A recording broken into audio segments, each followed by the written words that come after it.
7th of April, Rabbi Levitt, Gemora.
Good morning, Phil. Welcome.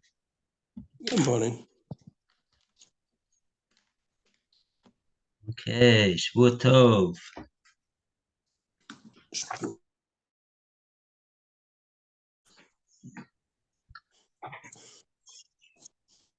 Let's see, where are we holding over here? Bava Metzia.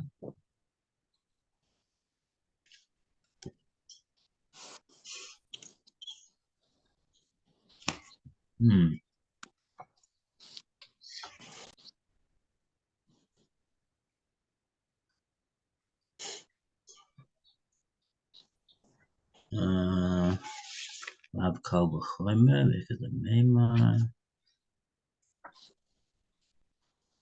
Kulu V'mar, Ekad Meimar, Kulu V'mar. Masumchas Mamna Mutu B'sefek Chokim B'lo Shvua. Achad Lekad Yor the Mamana, the Ekad Meimar Travayu. He lo Kol Shekain, Refilu Temikoch Sumchas. Shvua Zemid Rabban. Oh. Okay, so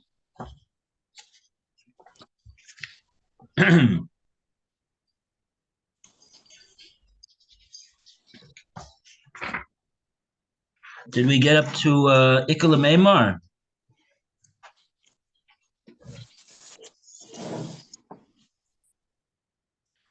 Ikala Meimar is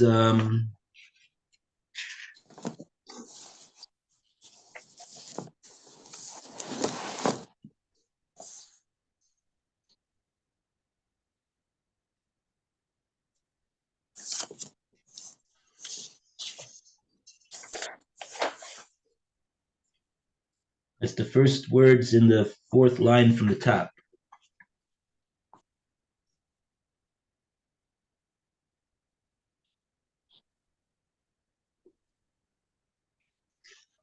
It's really a continuation of what we said, the Lav Kal V'chomer Hu. Is it not a Kal V'chomer? Of 3B. Oh, actually. No, we didn't get to 3B, have we? We're still on 3A. No. We're at the top of 3A, yeah. Yeah, it's it's actually the very first words of the page. Mm-hmm.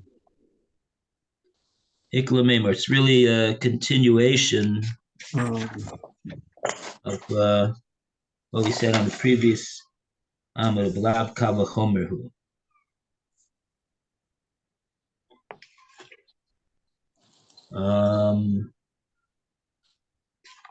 Yeah, the Gemora is trying to determine whether we could say our Mishnah, which says you divide it in a case of suffix with a shvua, could it accord with Sumchus, who says when you got a suffix, you divide it without making a shvua.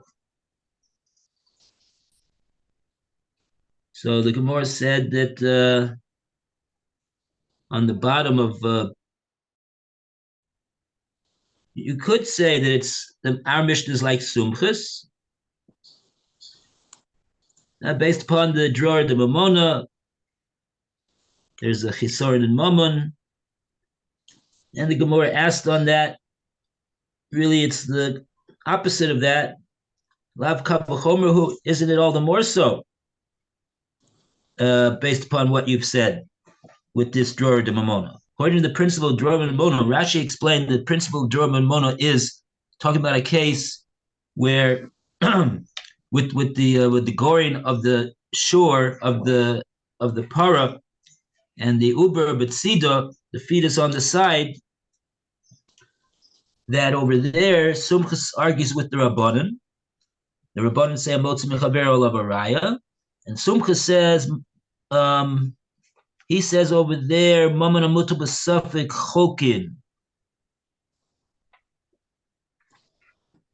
And we said in that case, we described the case over there with the shore and the para as a case of dror de mamona. And Rashi defined dror de mamona means, it's the Rashi 4 lines from the bottom of the page, chesron mamon. Shim yifra zeh shalokadin habi chesron mamon. If we're going to force the owner of the shore to pay when he's not supposed to pay, so that's called an out-of-pocket loss that he suffers. V'im nifterenu shalokadin, and on the other hand, if we exempt him from paying shalokadin in a situation where really the din would have required him to pay, nimsa zeh chaser vlad paroso. The owner of that'll be a loss of money, out-of-pocket loss to the owner of the para, who should have been compensated for the vlad, for the uber. So the Gemara said that this principle of dror namono is not gonna be successful to explain why it is that Sumchus could hold like the Mishnah. On the contrary, it makes it all the more difficult to understand how Sumchus could, in fact, hold like the Mishnah. Lav kal v'chomer hu. Is it a kal v'chomer? Over there, the Ikka dror de mamona, where you have a case of dror de mamona that each side stands to lose money as a result of a mere division of the property, because we don't really know what happened. If we're going to say that over there, and we're not going to require a shvua,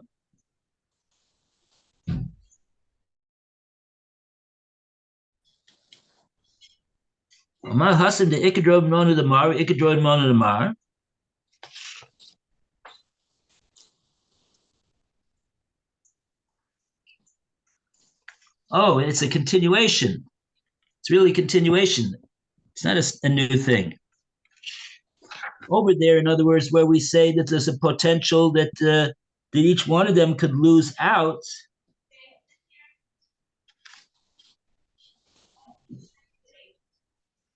ma hasam. Let's take a look at this Rashi on the bottom of the page, bottom of base Amid base. Rashi explains why there's a dror de mamona for each one of the people in the case.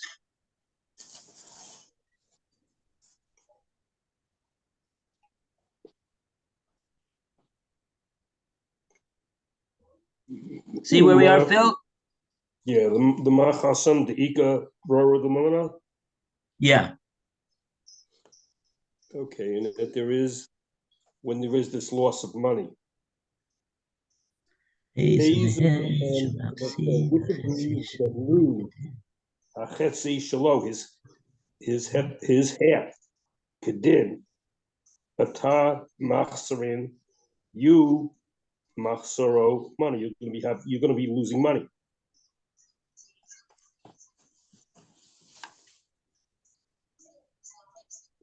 Right. And but how is it working actually? Let's speak this out so that we understand what's going on over here. Right? We're assuming that one of two things happen, and we don't know which one of them happened. We know that the shore gored the mother. That we know, and the mother is he's definitely going to have to pay for the para. That's no doubt. Question over here, is he going to have to pay for the Uber that we find by the side of the mother? What's the suffix is that we don't have any witnesses that can tell us, did the mother miscarry this fetus, and that's why the fetus is there on the side of the mother, and that happened before the shore gored the mother? If that's what happened, so then the only thing that the owner of the shore should have to pay for is the mother. They shouldn't have to pay anything for the Uber.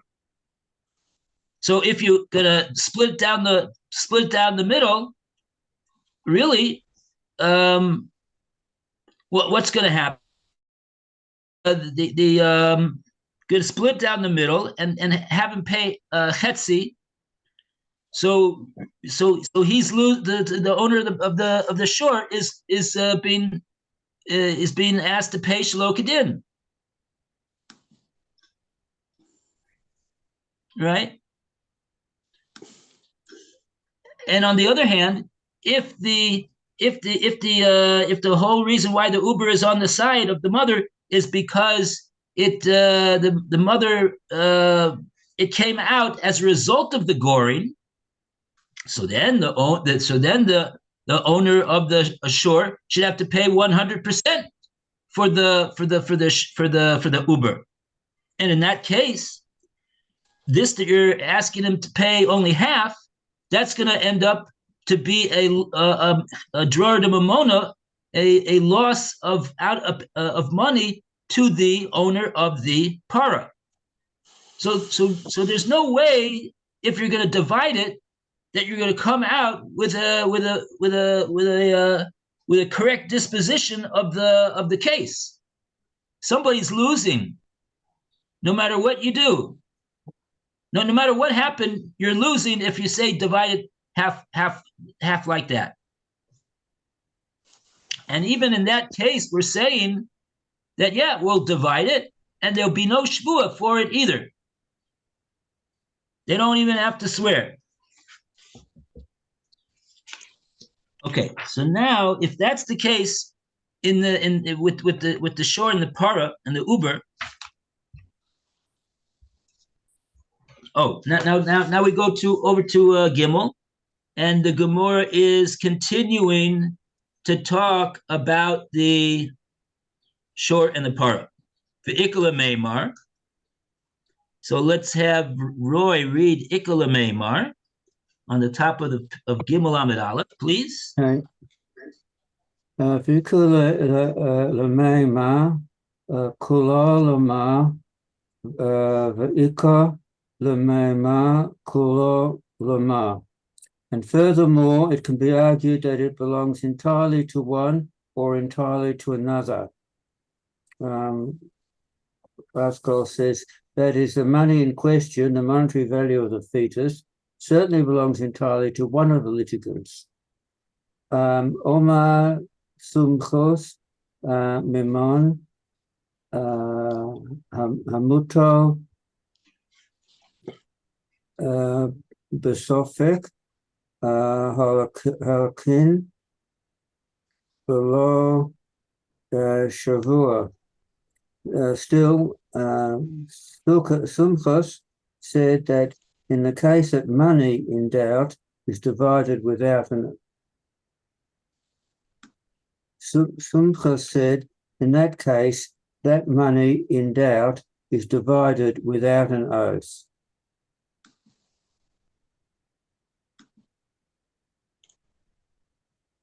Right.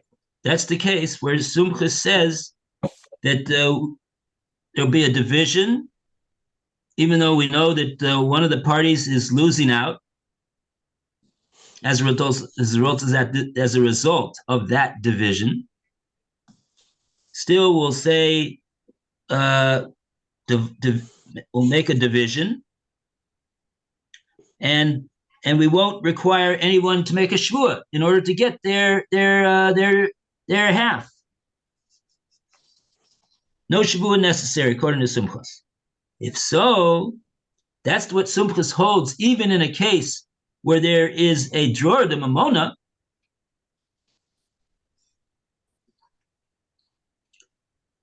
Because really, the case could not be that it's owned half by this one and half by that one. Either it's owned, either it's completely either he's completely responsible or he's not responsible at all.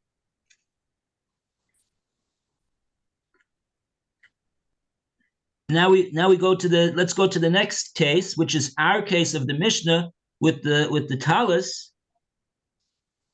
Hacha. Deliver, Derora, Gemora. Accordingly, here in our Mishnah, where there is no loss of money involved, the Dika Lamama, the Sarvehu, he. And furthermore, it's possible to say that the cloak actually belongs to both. Right. Since they both may have picked it up simultaneously. Right. Local Cheval is not certain that the cloak should be divided without swearing. Is it not certain? Is it not certain that the cloak should be divided without swearing? And the Gemara replies, Afilu Tamar Sumchos. You can even say that our Mishnah follows the view of Sumchos, who does not require swearing as a condition for dividing the money in doubt. However, Shavua Zo, this oath, Midoro Donon, he Bida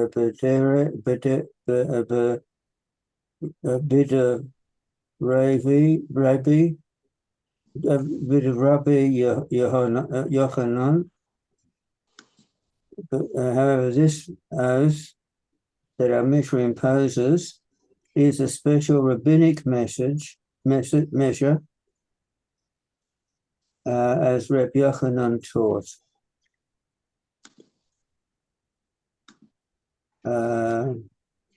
Doma Rabbi Yochanan, for Rabbi Yochanan said, Shavua Zo Takanas Hapamim He. This oath that our Mishnah imposes is a rabbinic measure, decreed Hilal Yehi Kol Achad Ve'echad Ha'alech Ve'sokef Ve'taliso Shel Chaveru Ve'amay Shelo Hu. It's a rabbinic measure, but so that each and every person should not be able to go and seize his fellow's cloak and then claim in court it's mine. Okay, let's take a look at the Rashi over here. Maybe Rashi will give us some explanation of what the kol shekain is. Hopefully he will. Otherwise, we'll have to figure it out for ourselves. Lou, you want to read the Rashi Diramas on the top of Gimel Amud Aleph? Ikla Meimar Kulu Demar.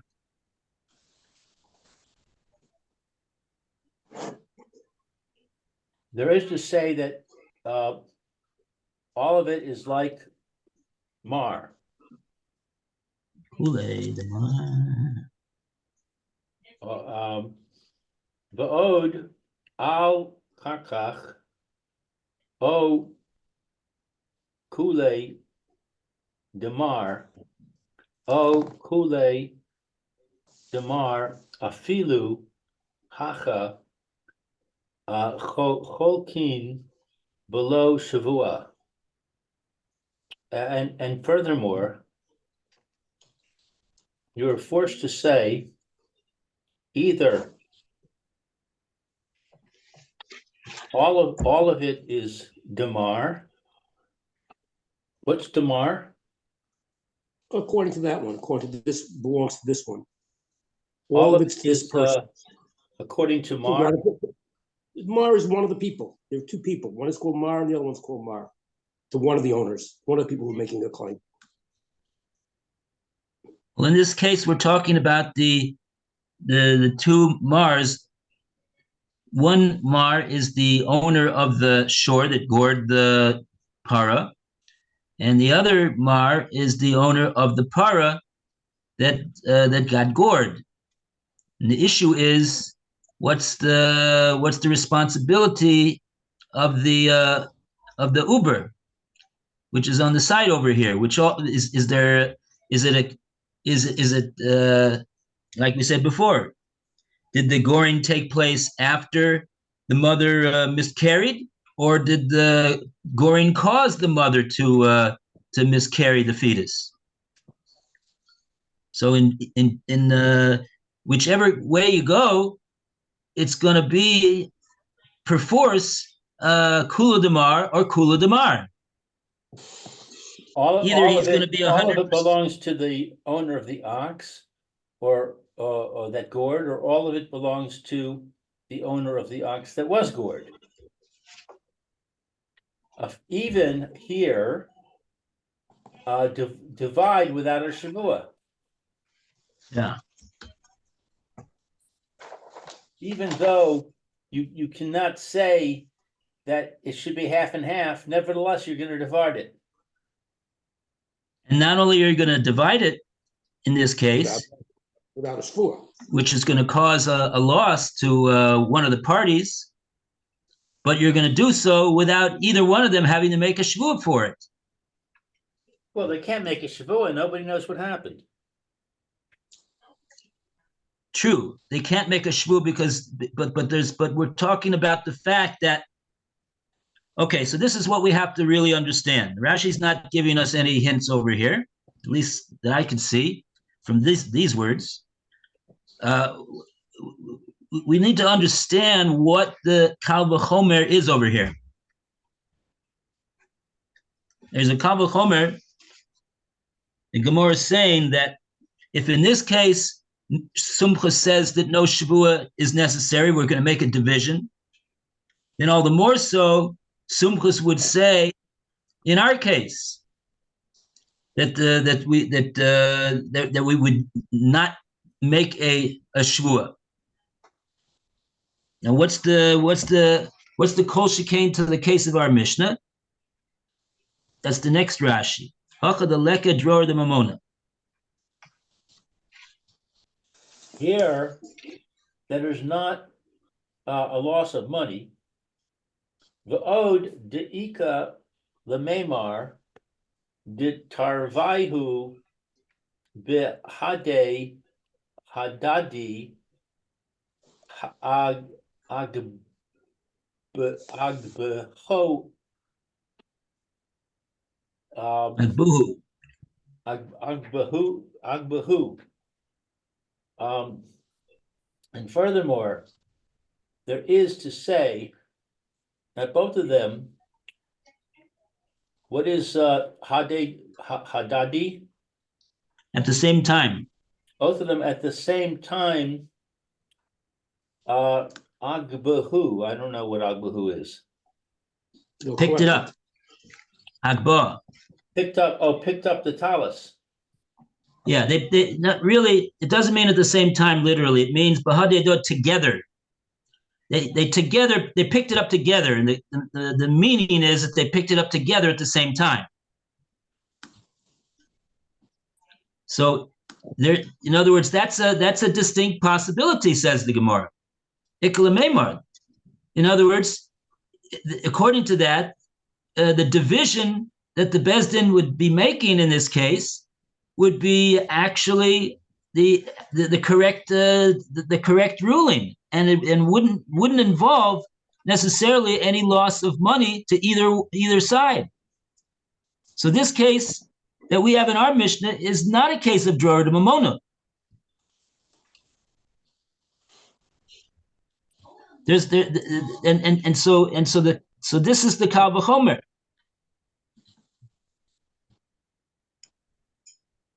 That's the Kal V'chomer. The Gemara says, Lo kol shekain, that in that case, we would make the division according to Sumchus and not require a Shavua. So the Kal V'chomer is that we see that if we don't require a Shavua, even in a case where it's absolutely so that the division is not is going to result in a loss by definition to one of the parties, and nevertheless we say we're going to divide it, and on top of that we won't require a shvua for it. All the more so, says the Gemara, that in a case like our Mishnah, where to divide the property could even be the correct disposition, and there would involve a low drawer de mamona, no loss of money to either party in that case, because they both picked it up together at the same time. All the more so, says the Gemara, that case, Sumchus should rule that the division would be made without a shvua.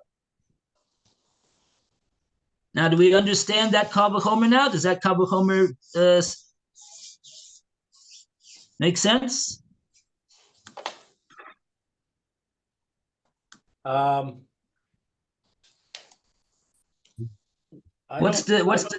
don't think I understand it completely, because the shavua is not possible in one case and it is possible in the other case. So why would you say that the taking of a shavua in one case, or the lack thereof in one case, has anything to do with the second case?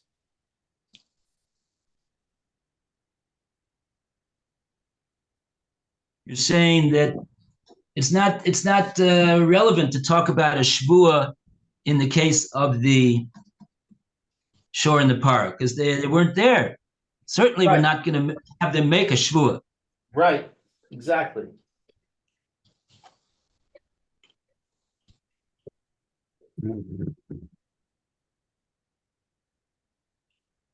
Okay, but the point is like this.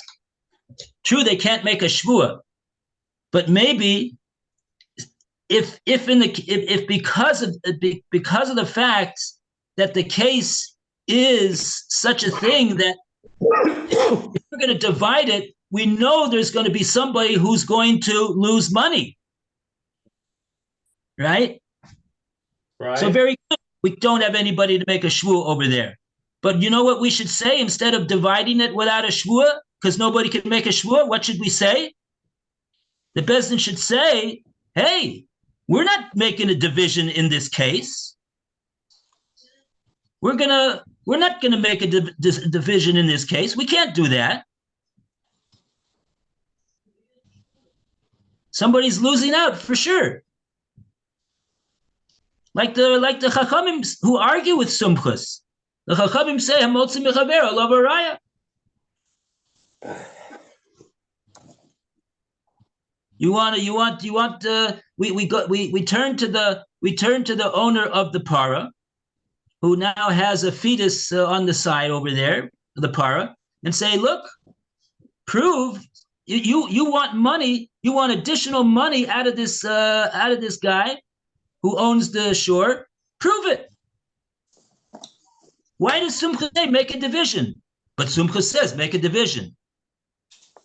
And if he's going to say make a division, even in that case, where it's not the correct disposition of the case, it can't be. And he says that you could do it. We won't even make a true, we can't make a shvua. But we're not going to say that the lack of being able to make a shvua is going to prevent us from making a division. So then all the more so Sumchus should say the same thing in our case. All the more so Sumchus should say in our case that where it's possible that that there's no dror de mamona at all in this case. All the more so he should say in that case that we're going to make a division and we won't require a shvua either. But you're saying that's the Gemara's point. Since the first case, the lack of a shavua does not prevent us from dividing, then kol v'chomer in the second case, the lack of a shavua should not prevent us from dividing. We shouldn't require it, right? There's no basis for us saying that Sumchus would say we require a shvua in that case. Because Sumchus we already see from Sumchus that he already says, oh, it's a suffix, divide it. And you don't need to make a shvua. So certainly he's going to say that in our case. Our case, it could really be the correct disposition of the case to divide it. Not just because we don't know who it belongs to. I hear. Okay. All right. Oh, so that just got us up to the Gemora's Kal V'chomer. So now, according to this, where we're holding in the stages of the Gemora is that there ain't no way that our Mishnah could be like Sumchus. Because our Mishnah says you got to make a shvua. On that, the Gemara answers, no, I'll tell you that really our Mishnah could be Sumchus. And our Mishnah is talking about a special case which has a shvua for a special reason. What's the special reason? Because we don't. What's the Gemara? What Rabbi Yochanan say? Was it Tekanos Chachamim? In other words, it's not a deraisa shvua. It's not a deraisa shvua. Really, according to the Torah law, it doesn't. Right? We would make the division according to Sumchus without any need for a shvua. But over here, we have a special case where the rabbis said that we're gonna require a shvua midrabanan because we're worried that people are going to grab on to somebody else's thing and then claim that they own it because they're holding it just like the owner is holding it. So that's the reason why we've got a shvua in the Mishnah. If so, that's the reason why you got a Mishnah shvua. So then that Mishnah could be like Sumchus, because Sumchus holds like this Takanas Derabanan shvua that Rabbi Yochanan is explaining over here. But in the case of the shor and the para, this reasoning to make a Rabbanan shvua does not exist. No such thing. Nobody's going to grab the fetus and say, it's mine, you see, it's mine, I'm grabbing onto it. That's not that's totally irrelevant. So there's no such a possibility to have a Rabbanan Shvua like that in that case that Sumka said his din of Mammon Amuta B'Safek Cholkin. Okay, let's take a look at the Rashi, the Tokev. Actually, we didn't do this last Rashi, this 3-word Rashi, Lo Kol Shekain. Lo Kol Shekain, the Cholkin, that they would divide it up without an oath. The Tochev means Ochaz, it means grab it. He grabs it.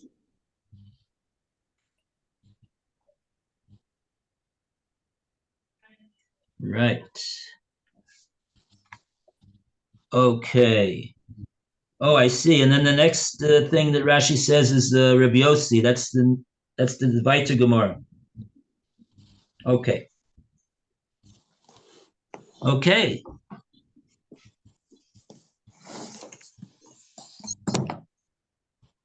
All right. So tomorrow we're up to Lema Masnisen de Lo Rabbi Yossi. Okay. All the best, everybody. Yesha Koyach.